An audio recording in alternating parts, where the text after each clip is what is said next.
All right, guys, so this is my 79 Bronco. A bunch of you guys know that it's been running really rough, and I've been having a hard time figuring out why. I finally did find the problem, and I want to share it with you guys because I was having a hard time finding the information. So my problem with the Bronco, guys, was ran totally fine in park.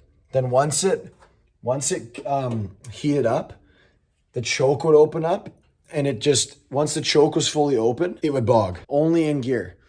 So park was fine, neutral was fine, forward and reverse, it would bog out and die.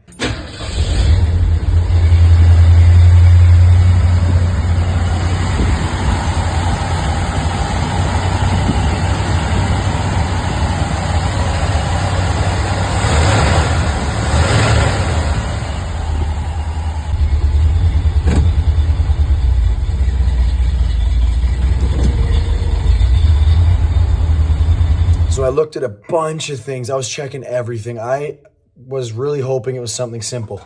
I started with the fuel filter, changed it to a clear one, which is always a good thing to do, so you can actually see the fuel. So I got a clear one in there. That wasn't the problem.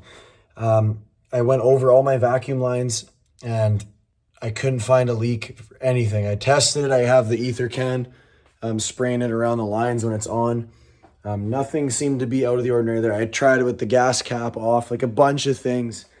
I just was looking at every little thing I could. The thing that fixed it after all this time was I took my carburetor off completely, unhooked it all, took it off, the spot that holds the fuel. Super gummed up, but you can't tell when the liquid's in there. So if for instance, I opened it up here, I went in the engine bay, looked in with gas in it, it looked okay. I was like, oh, it's not the carb.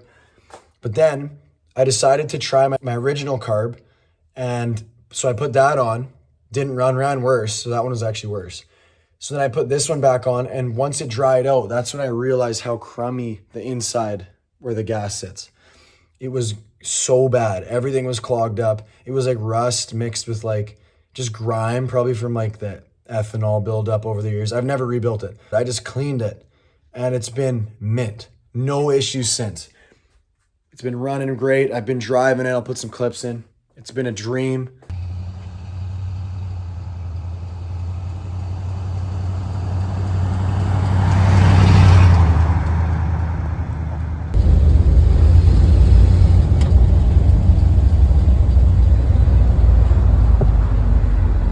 Float and needle, make sure those aren't stuck too. You want to make sure those are freed up. The carbs are so easy, guys. When I first got this thing, I was so worried about carbs. They were so easy to work on. Now that I've dove into them, I couldn't believe I was even worried about them in the first place. They're so easy. I rebuilt a 4-barrel that's actually up there. 4-barrel Edelbrock intake and carber up there. I'm going to be putting that on at some point. But I figured I wanted to fix it with the 2-barrel because it was running good. So clean your carb, guys. Always start with the easy stuff. I'm going to give you a few here. Start with your fuel filter. That's also simple. Unless you can see it. If you can see it and you know it's not a problem, then leave it. Make sure your carb is clean. It takes literally 5 minutes to take off. And I was just like, oh, I don't want to mess with the carb. It's a hassle. It's not. Take it off. Clean it. Once you cleaned it, that's also another thing, right? Clean your carb. Check for spark. Check for fuel. A bunch of different things depending on your issue, right? But for me, cleaning the carb fixed it. And I'm super excited to actually drive this thing. So let me know, guys, if you have any questions or anything. It worked for me, so I hope it works for you guys. Thanks for watching. Peace.